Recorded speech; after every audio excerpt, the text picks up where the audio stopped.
Hi, this is Matt with State of Flux with another Godzilla review. This is Godzilla vs. Megalon, and I'm not a huge fan of this film. This is kind of a weird one because Godzilla is really not in much of it. He has a little appearance in the first couple minutes or so, and then ghosts us until about 15 minutes before the ending. And this is really a Jaguar movie, or Jaguar, as they keep saying. And this is a character that was created by the fans. There was like a contest to see who the next big kaiju hero should be, and fans submitted and some child was selected.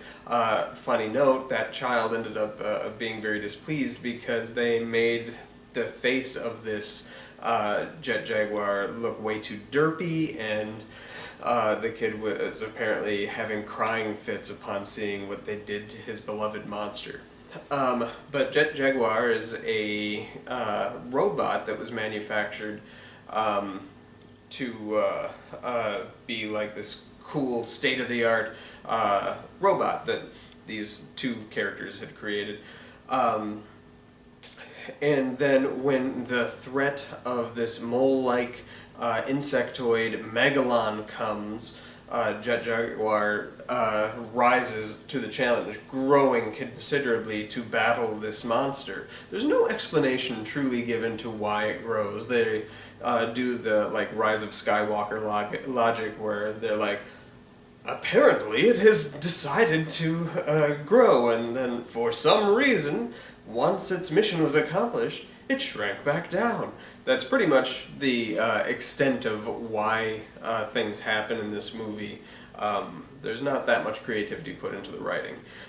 I will say with this movie, well, it's kind of a slog. Like, you have a little bit of monster action in the beginning, you have a big set piece where Megalon destroys like this giant dam, and then it kind of rides out for long stretches, not having much monsters, until Megalon and for some reason Gigan battle Jaguar, and then Godzilla at the very end of the movie.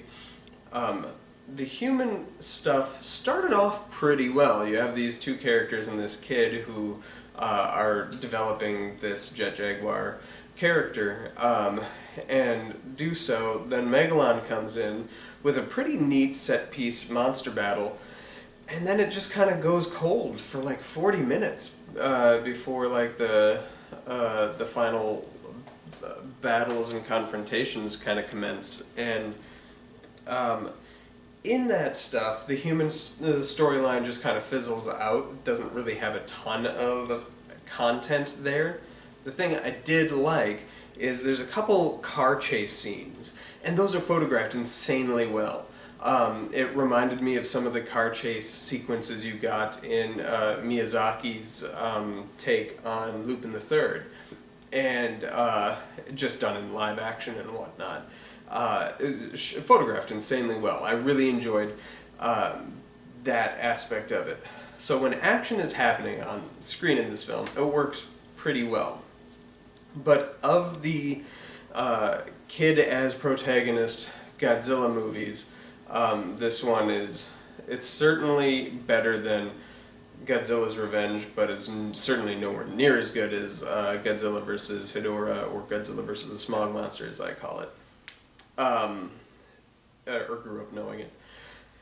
Yeah, this movie just kind of is, I can't really recommend it. This is one where, like, fast forward to the parts where something is happening and you might enjoy the movie quite a bit, but the arrival of Megalon is pretty strong.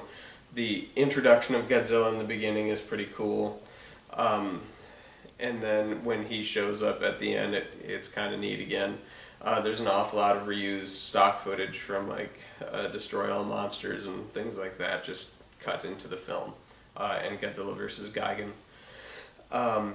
Gigan had no real purpose of being in this movie, and it turns out, like upon my research, Megalon was supposed to be the third monster in Gigan. Gigan was supposed to feature the three cosmic monsters. It was going to be Ghidorah the three-headed monster, Gigan, and Megalon, but they couldn't get the suit ready in time, so they just ended up dropping that character and saving him for the next one.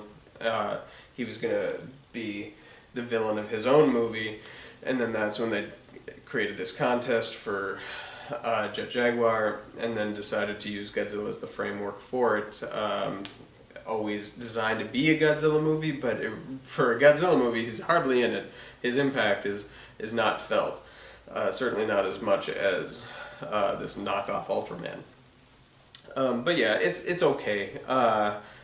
Skip through, there's cool parts, but largely dismissible. Next week we are going to be talking about Godzilla versus Mechagodzilla, and I'm kind of excited to walk back down that road, because I have Mechagodzilla thoughts and a Mechagodzilla theory that one of my friends presented to me that I want to see if holds water. When he presented it to me, it sounded like it did. I'm going to see if it actually does. Anyway, thanks for watching. Like, subscribe, all that stuff. Peace.